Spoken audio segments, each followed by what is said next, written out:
दोस्तों, आज हम एक नहायत अहम सवाल पर बात करने जा रहे हैं। क्या ख़वातीन भी इंज़ाल करती हैं? और अगर हाँ, तो ये कैसे होता है?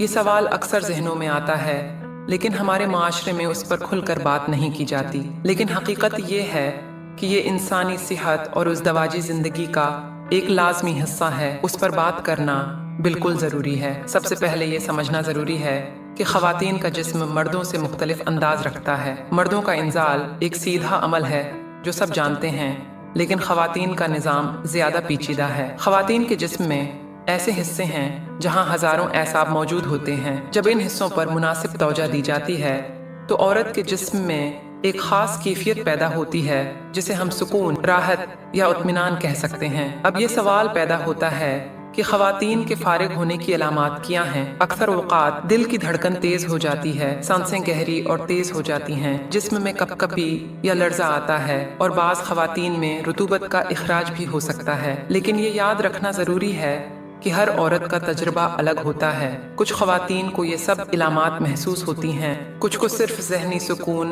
और इत्मीनान हासिल होता है और कुछ को ये कैफियत ज़्यादा वाज़ेह तौर पर महसूस नहीं होती। यहाँ एक और अहम निक्ता समझना बहुत ज़रूरी है। औरत के फारिग होने का अमल सिर्फ जिस्मानी नहीं बल्कि ज़हनी और जज्बाती तौर पर भी जड़ा हुआ है। अगर औरत अपने साथी के साथ एतमाद, इज्जत और सुकून महसूस करे तो उसके लिए फारिग होना ज़्यादा आसान होता है। लेकिन अगर दबाव, तनाव या खौफ की कैफियत हो तो अक्सर ख़वातीन को मुश्किल पेश आती है। हर औरत का तजर्बा मुख्तलिफ होता है। कुछ ख़वातीन जल्दी फारिग हो जाती हैं, कुछ को ज़्यादा वक्त लगता है और कुछ को कभी ये कैफियत महसूस ही नहीं होती। ये बिल्कुल आम बात है और इसमें किसी कस्म की कमी या ख़राबी नहीं है। यहाँ सबसे ज़्यादा अहम चीज़ है गुफ्तगू और समझबूझ। अगर मियाँ बीवी आपस में खुलकर बात करें, एक दूसरे को समझें और एक दूसरे के एहसासात का ख्याल रखें तो ये अमल आसान भी हो जाता है और रिश्ता भी मजबूत होता है। हमें ये भी याद रखना चाहिए कि ख़वातीन की जिनसी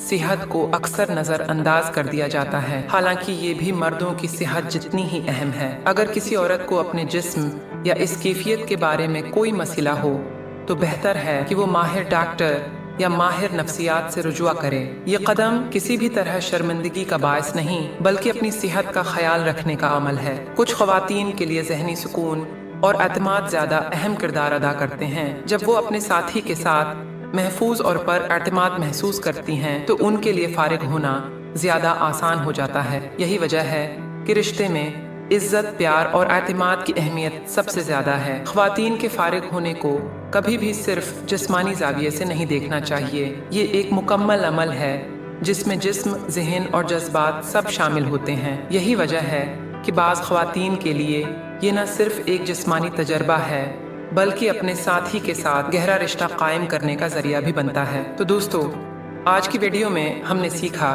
कि औरतों का फारिग होना मर्दों से मुख्तलिफ है। ये एक कुदरती और आम अमल है जिसका हर औरत के लिए अलग अलग तजर्बा होता है। उसके लिए एतमाद, सुकून, बातचीत और ज़हनी इत्मीनान सबसे ज़्यादा ज़रूरी हैं। अगर ये वीडियो आपको मालूमाती लगी तो बुराहे करम उसे लाइक करें, अपने दोस्तों के साथ शेयर करें ताकि वो भी फ़ायदा उठा सकें और सब्सक्राइब करना न भूलें। अगली वीडियो में हम ख़वातीन की सेहत और खुशगवार इज़दवाजी ताल्लुकात से मुताल्लिक मज़ीद अहम पहलुओं पर बात करेंगे। तब तक अपना और अपने प्यारों का बहुत ज़्यादा ख्याल रखें। अल्लाह हाफ़िज़।